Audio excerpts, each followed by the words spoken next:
قرآن مجید ہے، کیا شان ہے. اس نے کہا کہ ما یکون من ثلاثۃ الا هو رابعهم، کوئی 3 آدمیوں کی ایسی مجلس نہیں جس میں چوتھا اللہ موجود نہ ہو، اور کوئی 4 ایسے نہیں جس میں 5واں اللہ ہو، کوئی 5 ایسے نہیں جس میں 6ٹھی اللہ کی شخصیت موجود نہیں. اینما کانوا وهو معهم اینما کانوا، جہاں بھی انسانیت ہے، ایک فرد ہے تو اللہ وہاں موجود ہے، 2 فرد ہیں تو اللہ موجود. اب میں آپ سے ان آیات بینات کی روشنی کو بھومکا یا اس کا انٹروڈکشن عرض کرتے ہوئے یہ پیش کرتا ہوں کہ اس وقت اسلام جو ہے وہ انسانیت کے چوراہے پر ہے. جو چیز چوراہے کے اوپر آتی ہے اس کے عیب بھی کھلتے ہیں، اس کے ہنر بھی کھلتے ہیں. اسلام میں کوئی عیب نہیں ہے. چوراہے پر مجھے کوئی خطرہ نہیں ہے کہ اسلام کا کوئی عیب کھلے گا، لیکن آپ کا عیب کھل جائے گا، آپ کی چادر اتر جائے گی، مجھے ایسا لگتا ہے. اس لیے کہ کوئی چیز جب جھمیلے میں پڑتی ہے اور الجھن میں پڑتی ہے تو اس کے مختلف پہلو کے اوپر بحث ہونے لگتی ہے. جتنے پیغمبر دنیا میں تشریف لائے ان سب کے بارے میں رب تعالیٰ نے قرآن شریف کے اندر فرمایا کہ دعوت جب شروع ہوتی ہے تو فیضا ہوں فریقان یختصمون، قرآن کی آیت ہے کہ 2 گروہ ہو جاتے ہیں اور آپس میں رسہ کشی شروع ہوتی ہے. تو اس میں کس کی عزت محفوظ رہے گی اور کس کی بات چھپ سکے گی. اس لیے ایک تو یہ بہت اچھا ہوا اور فعال نیک ہے کہ رب تعالیٰ نے یہ موقع اس صدی کے اندر ہمیں دیا اور ہم کو وجود کا جامع عطا فرمایا اس نے کہ ہم اسلام کی حقانیت کو برسر چوک اس کو بے نقاب کریں اور بتائیں کہ یہ اسلام. لیکن میں افسوس کے ساتھ کہتا ہوں کہ اس میں آپ کی چادر اتر جانے کا بھی خطرہ ہے. وہ اس لیے عرض کرتا ہوں کہ اسلام کی 3 قسمیں ہو گئی. ایک قسم تو قرآن حدیث میں ہے، قرآن و پیغمبر کی سیرت میں ہے، اور ایک قسم ہمارے ابنائے وطن کے دماغ میں ہے. ایک تصویر ان کے دماغ میں ہے، چونکہ میں رابطہ رکھتا ہوں، ان سے ملتے جلتے رہتا ہوں.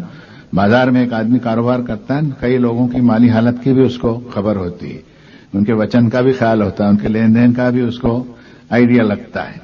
تو ایک شکل تو وہ ہے جو کتاب و سنت میں، ایک شکل ہمارے ابنائے وطن کے دماغ میں ہے، صورت آپ کی بنی، اور ایک شکل آپ نے دین کی بنا رکھی ہے، ایک قومی اسلام کی آپ کی شکل ہے. اب ان تینوں کو ملا کر کے کسی صحیح تصویر کو نکالنا کتنا مشکل کام ہوگا وہ آپ سمجھ سکتے ہیں.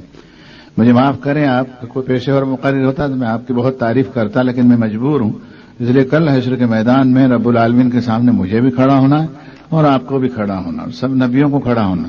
کیا بات کہی اس نے کہ رسول اقتت بأی یوم اجلت، جب رسولوں کو بھی ہم حشر کے میدان میں جمع کر لیں گے، اور آج ہی کے دن کے لیے تو ان کے فیصلے کو ملتوی رکھا تھا ہم نے.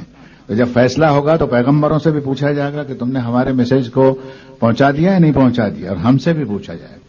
اس وقت ساری دنیا کے مسلمانوں میں سے کوئی ایک مسلم بھی ایسا نہیں ہے جو اس بات کو نہ جانتا ہو کہ جناب رسول اللہ صلی اللہ علیہ وسلم خاتم النبیین اور آپ کے بعد کوئی نبی آنے والا نہیں ہے. امام علی مسلمان کا بھی الحمدللہ یہ عقیدہ ہے، ہمارا آپ کا سب کا عقیدہ.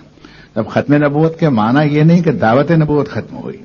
ختم نبوت کے معنی یہ ہے کہ دعوت نبوت جو ہے وہ امت کی بیسس پر اور امت کی بنیاد پر قیامت تک چلائی جائے گی.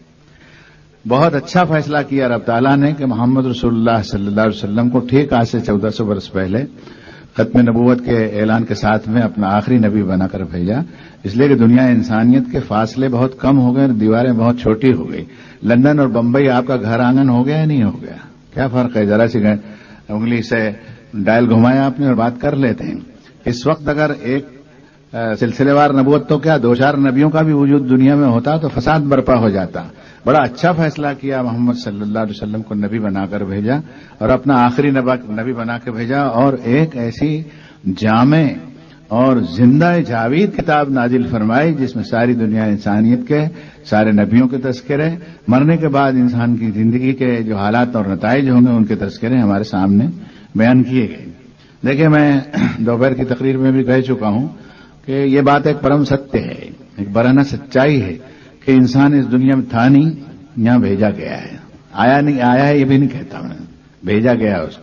آتا تو اپنی مرضی سے آتا ہو، اپنی مرضی سے آیا نہیں، اپنی مرضی سے جائے گا نا. دنیا میں بھیجا گیا، یہ یہاں رہے گا نہیں، یہ یہاں سے چلا جائے گا. یہ ایسا پرم ستیہ ہے کہ کوئی دیوانہ بھی اس کا انکار نہیں کر سکتا. اب سوال یہ پیدا ہوتا ہے کہ مرنے کے بعد وہ کہاں جائے گا اور کیا اس کے ساتھ حالات ہوں گے، یہ پیغمبر کے سوا کوئی نہیں بتا سکتا. آسمانی کتاب کے سوا اس گتھی کو کوئی سلجھا نہیں سکتا. سلام ہو محمد رسول اللہ صلی اللہ علیہ وسلم پر کہ ساری قوموں کو وَلِكُلِّ قَوْمٍ ہاد، قرآن مجید نے کہا کہ ہر قوم کے لیے ہم نے آپ کو ہادی بنا کے بھیجا ہے. تو اب یہ امت جو ہے اس کی جوابداری ہے نہیں. میں 2 لطیفے آپ کو سناتا ہوں، حالانکہ وہ کوئی بنیاد نہیں ہے تقریر کی، لیکن بعض چیزیں تجربے کی ایسی ہوتی ہیں مولانا علی میاں صاحب اور ان کے ساتھ کچھ لوگ تھے، فرسٹ کلاس کا ڈبہ تھا، اس میں نماز پڑھ رہے تھے ظہر کی اثر کی، دو چار عالم مل کر کے۔ ڈسٹرکٹ کونسل کے ایک چیئرمین بھی بیٹھے ہوئے تھے، ایک دوسرے بھی غیر مسلم ICS افسر بیٹھے ہوئے تھے، اور انہوں نے نماز پڑھی تو اللہ اکبر سمع اللہ لمن حمدہ ربنا لک الحمد اللہ اکبر۔ تو جب نماز ختم ہوئی تو مولانا علی میاں سے، میں نے ممتاز عالم دین ہے دنیا کے، ان سے ڈسٹرکٹ کونسل کے چیئرمین نے پوچھا کہ مولانا یہ اللہ اکبر آپ کہہ رہے تھے تو کیا اکبر بادشاہ کو یاد کر رہے تھے؟ یہ معلومات ہے ان کی، آپ سمجھے۔ ایک یہاں آپ کے ہائی کورٹ کے جسٹس تھے، یہاں میرے دوستوں میں سے تھے، انہیں یہ نہیں معلوم کہ مسلمان پیشاب کے لیے جاتا ہے تو وہ اس جگہ کو طہارت سے صاف کرتا ہے، وہ یا تو پیشاب کی جگہ کو سکھائے گا وہ، یا پھر اس کی جگہ کو دھو دے گا۔ دنیا انسانیت میں ایک ہی امت ایسی ہے جو اس پیشاب کی ناپاکی سے بچتی ہے۔